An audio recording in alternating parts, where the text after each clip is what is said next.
Hello everybody, here's your Madam Mayo Ingram, like every Thursday with our emotional cafe session. Here I have my decaf, like every day, and tonight we have emotional hurdles as our topic. Emotional blocks that stop us from being able to accomplish everything that we want to accomplish. And as usual, I want to remind you a couple of things. If you haven't subscribed to our newsletter, you still have time to do so. Over the weekend, we're going to be sending our March newsletter, and you don't want to miss it. It's all about new beginnings. That's going to be our topic for the month of March, considering that spring is here. And we thought it was a good topic to a good theme for us to continue growing towards new beginnings and being able to accomplish new goals. So if you haven't done it, remember that all you need to do is go to our webpage, click on subscribe to the newsletter, and just include your email information. You will be receiving an email confirmation, and don't forget to click on the link on that email. Then you're all set, and every month you will be receiving the newsletter directly to your email address. Remember that the content that we share in the newsletter is exclusively of the newsletter, so you're not going to find it in the web page, so you don't want to miss it. So if you haven't done it, take a few minutes and do so. Also, I want to remind you that we on our webpage have created our directory of services. So if maybe you're a professional that would like to use our platform to promote your services and for people to know you, we invite you to contact us. Remember, my contact information is on the webpage, so just feel free to write to me also with your suggestions, your opinions, your questions, and I'll be glad to answer them all. Finally, I want to remind you that this is a live session and that you can ask your questions live using the chat. Let's make sure that the chat is working. Yes, it is. So feel free to ask any of your questions as I go along with the presentation. That is going to be very short but very precise, and I think everybody is going to be able to benefit from it. So I hope you enjoy it as much as I have. So let's start talking about emotional hurdles, emotional blocks that we have, that sometimes we don't identify what is going on with us, what is the reason why we are not moving forward, what is the reason that we feel that we're suffering from a stagnation, that we feel stuck. And sometimes it has to do with those specific emotional barriers, emotional hurdles that we have in our minds that we don't realize we have them. We don't realize they're affecting us. And that is what the presentation tonight is about, helping you identify those in order to remove those blocks from your mind and your lives. So the first block I'm going to talk about, the first emotional hurdle, is fears. When we're facing any new situation, any change, any unfamiliar maybe experience, we have that tendency to feel fear. It's just naturally, it's instinctively, it's a reaction. It keeps us from some sort of harm. It can be a perceived harm or it can be a real harm, but usually when we have that fear, we have that gut feeling that we just feel something is just not right. And fear is also a way of resisting change. So sometimes we feel afraid of moving on or afraid of doing what we're supposed to do, but it's because it implies some changes. It will imply some specific consequences that we are trying to avoid. We try to keep ourselves on our comfort zone, and therefore we simply paralyze ourselves emotionally and we don't move on. Now, some of the most common fears that might be the ones that we suffer from are the fear of failure, the fear of success, and the fear of the unknown. The fear of failure is when we allow that fear to stop us from doing what we're supposed to do or to do those things that we need to do, simply because we are too afraid that we're not going to be able to make it. So that fear doesn't let us try it because our fear that we're not going to make it, it's so huge that we'd rather not try it at all rather than failing. So we prefer not to try rather than trying and failing. So that's the fear of failure, and I invite you to go to any of our past presentations. We have one that is about overcoming failure, and I think you're gonna love it because it talks more specifically about this. Now, the fear of success, you might say, Xiomara, who can be afraid of being successful?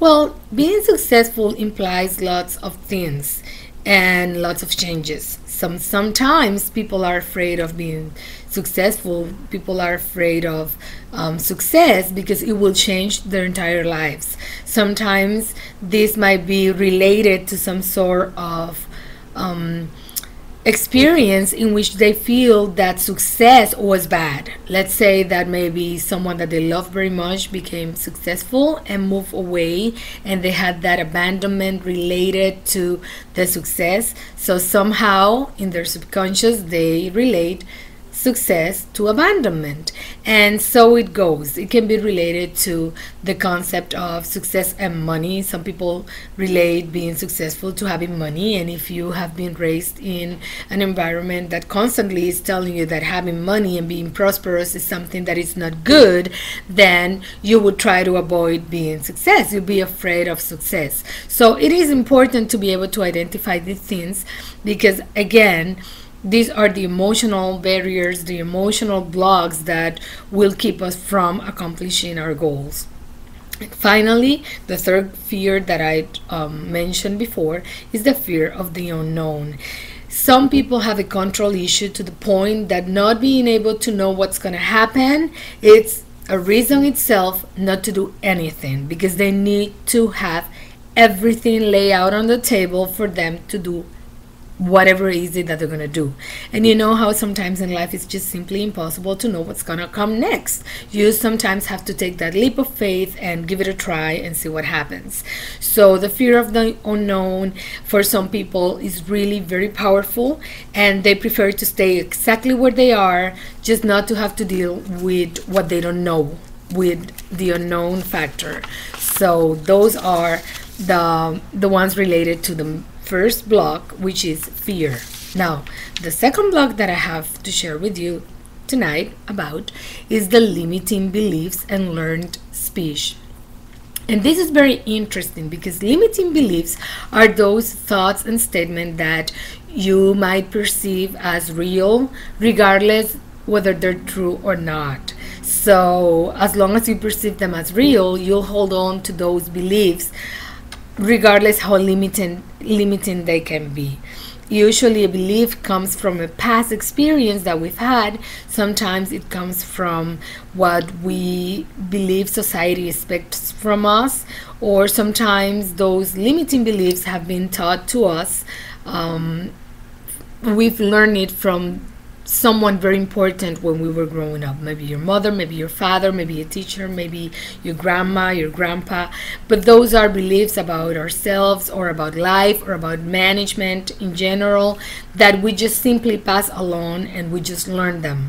And they became so much a part of us that it's hard for us to imagine life without acting upon those beliefs. So I have some examples for you of both limiting beliefs and learned speech for you to be able to identify those and break free.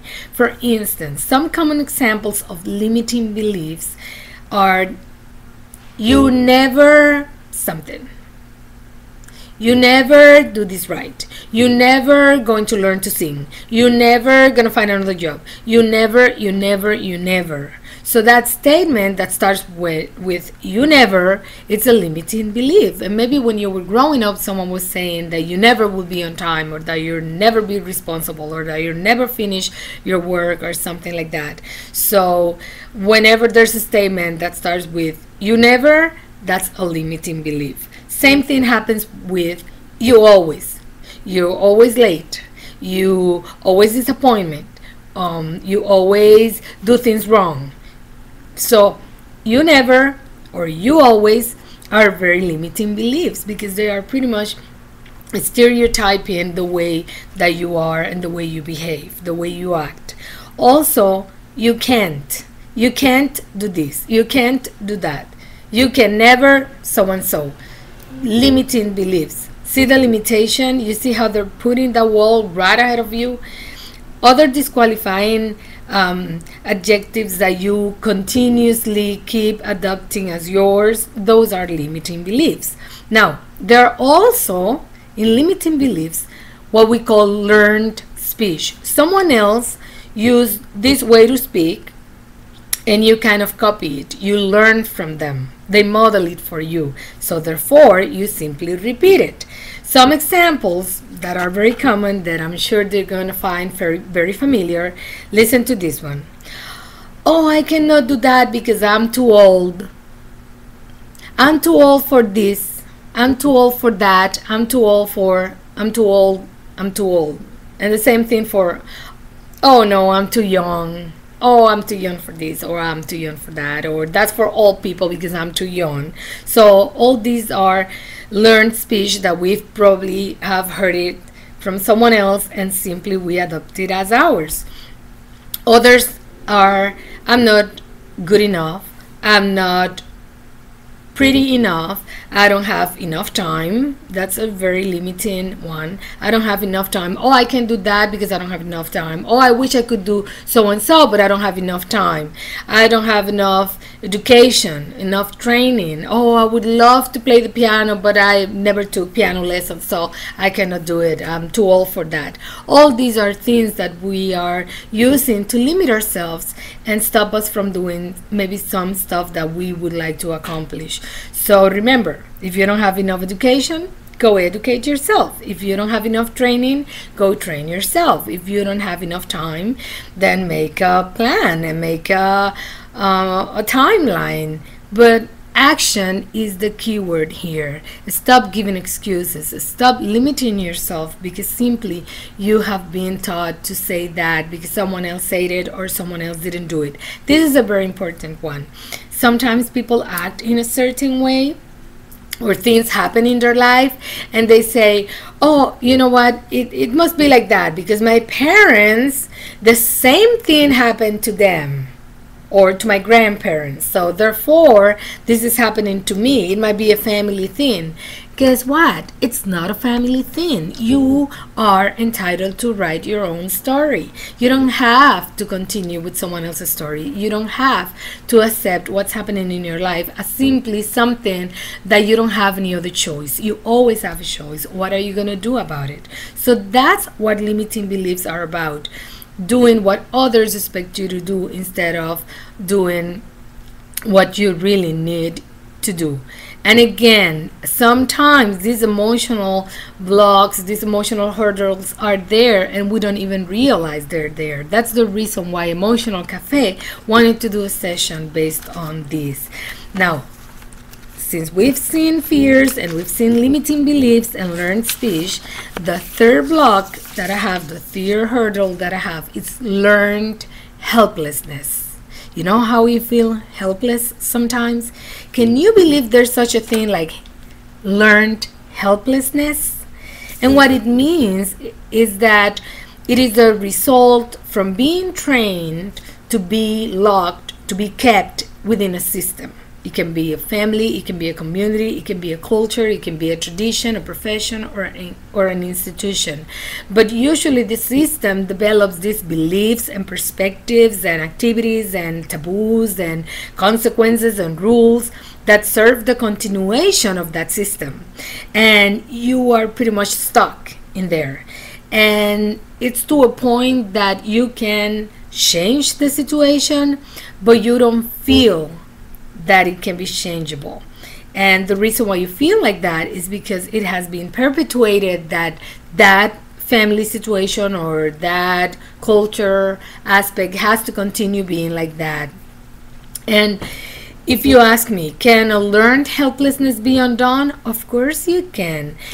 But you need to discontinue the system. You need to break with that loyalty towards that system or that family set of rules or those activities. And don't get me wrong. I'm not saying that you have to break up with your family. I don't say that you have to break break up with your maybe religious community or anything like that. I'm just saying that learned helplessness comes from the fact that you are living the life that someone else have designed for you the way they think it needs to be, instead of you finding out your own answers, your own ways to live your life, and for that you are responsible. So yes, you can break with the learned helplessness, and the most important thing I can say is that sometimes people have been in a situation and they have tried to change it, and for some reason at that moment it didn't change, and that can be also a trigger for you to feel helpless and have learned that trigger. Pretty much teaches you to a learned helplessness attitude in which you feel totally helpless about the situation, and therefore there's nothing you can do about it because you already tried and it didn't work. Sometimes it has to do with the timing, sometimes it has to do with the way we tried, sometimes it has to do with many different factors. So keep trying, don't give up. If something needs to be changed, don't give up on changing it, because it's your life that we're talking about and you deserve to live at its fullest potential. Now, the final two blocks, the final two emotional hurdles that we might be suffering, we might be affected by, are procrastination and the exaggerated perfectionism. Now, procrastination, it's your number one enemy when it comes to accomplishing any goal, because procrastination is the perfect excuse. Oh, I'll start tomorrow. Oh, I'll do it next week. Oh, next year or next month. So you're always leaving it for later. So it's like a trick in your mind, because you think you're gonna do it. Eventually you're gonna do it, and you tell yourself that lie, but you keep postponing it, and therefore you don't accomplish your goals because you're always leaving it for later. Now, the exaggerated perfectionism, it's another excuse, because sometimes we hold on to this idea that we want things really, really perfect and well done, to the point that we don't even try it, because unless it's perfectly, we're not gonna do it. And it's also an excuse, and it has to do, it's very related to the fear of failure. So you can see that relationship right there. Perfectionism is a willingness to try those things that you know you'll finish perfectly and successfully, but when you have that exaggeration, that exaggerated perfectionism, you really think it's not going to be done perfectly, and therefore that's the perfect excuse for you not to even try. So again, let's wrap it all up. We have fears. That can be fear to failure, or fear to success, or fear to the unknown. We have limiting beliefs or learned speech, that are those beliefs that we have perceived as real, even if they're not. We have the learned helplessness, which keeps you within a family, a community, a culture, a tradition, profession, or institution, but it keeps you locked inside without you being able to question or answer, find your own answers, or to be able to realize which choice you would like to follow, instead of just following those rules set by a certain group, a certain system. Procrastination, which is the excuse of always leaving it for later, any other time but now. And exaggerated perfectionism, which is that perfect reason not to do it, because unless I do it right and unless I do it perfect, I'd rather not do it. And it's just another excuse not to try. How do we remove these blocks? How we get rid of these emotional hurdles that can affect us so bad? I have the recommendations like every session, and I told you it was going to be short and precise. And the first way to remove these blocks, these emotional hurdles, is to identify the block, to identify what is happening and where it's coming from, to be able to identify if what you have is fear, or if you're suffering from learned helplessness, or if maybe is that you're being a perfectionist. What is it and where is it coming from? The second recommendation is to become aware, to acknowledge, to accept that you're suffering from it, that it's really affecting you, and how it's affecting you. Think about those goals. Think about those things that you wish you would have done and you haven't.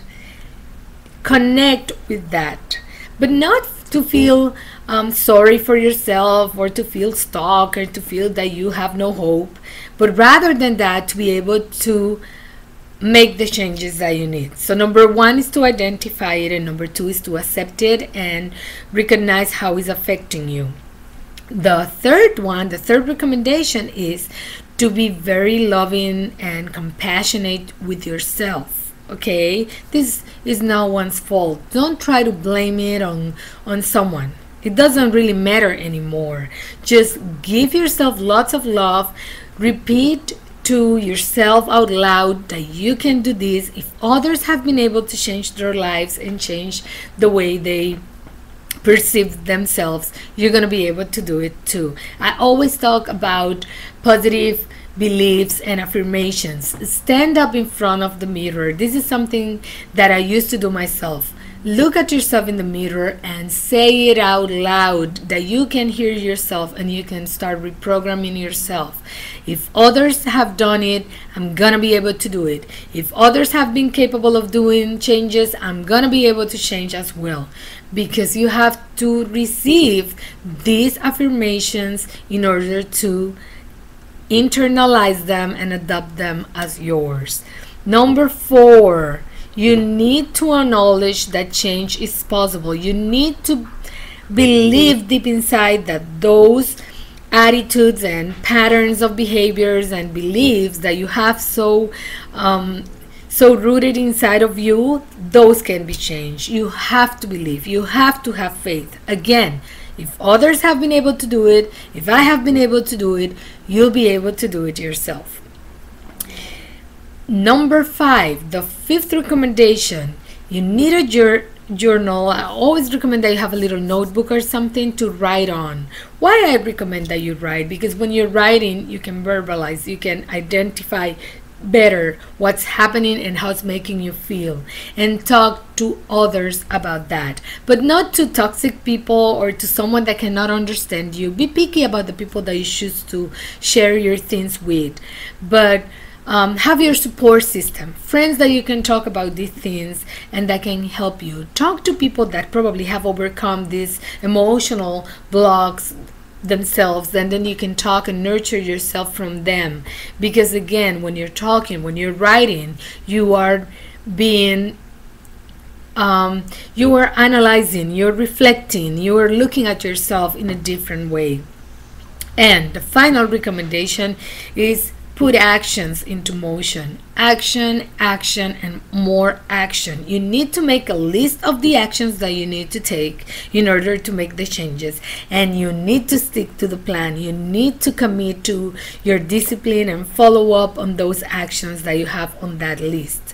So again, let me wrap it all up for you. Identify what's going on with you. Identify if you have these blocks, if you have this stagnation that emotionally is keeping you from doing more. Acknowledge and recognize how it's affecting you. Be compassionate and loving towards yourself.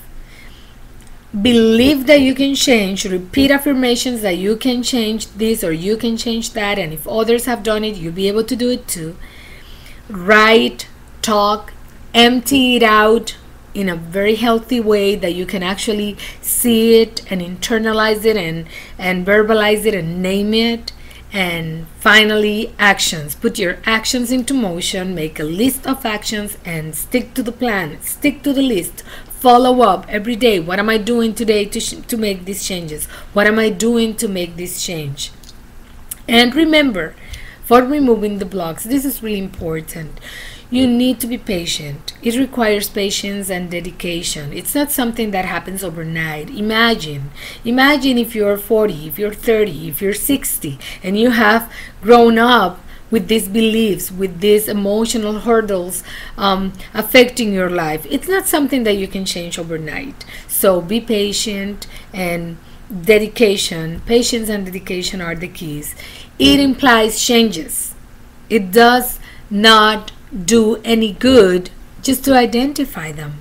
You need to see them, you need to name them, but you need to want to make the changes. That's what it is about. It implies changes. These can be very subtle, so they might be there hidden and you don't realize. Just be open, okay? Be receptive. Talk to your friends about it. Tell them to help you identify if you are having any of the ones that we could identify tonight, so you can actually start making the changes that you need to make. And sometimes they're really hard to identify because they're such an important part of us that even letting those go and making changes, it's something that we might be a little afraid of. But bit by bit, one day at a time, one thing at a time, one belief at a time, one perception at a time, you can do this. And finally, accept yourself. Accept yourself. Love yourself. You are your best asset. No one's gonna do it for you. You cannot expect others to love you if you don't love yourself first. You cannot expect others to respect you if you don't respect yourself first. So just remember, others have done it. I've done it. And many others have been able to change their lives. You can do it too. Well, my friends, that's all for tonight. I hope to see you next Thursday with another great topic of Emotional Cafe. And remember, follow us on the social media, go visit our webpage, and please tell your friends and your family members so they can follow us too. And I'll see you next week. Have a great evening.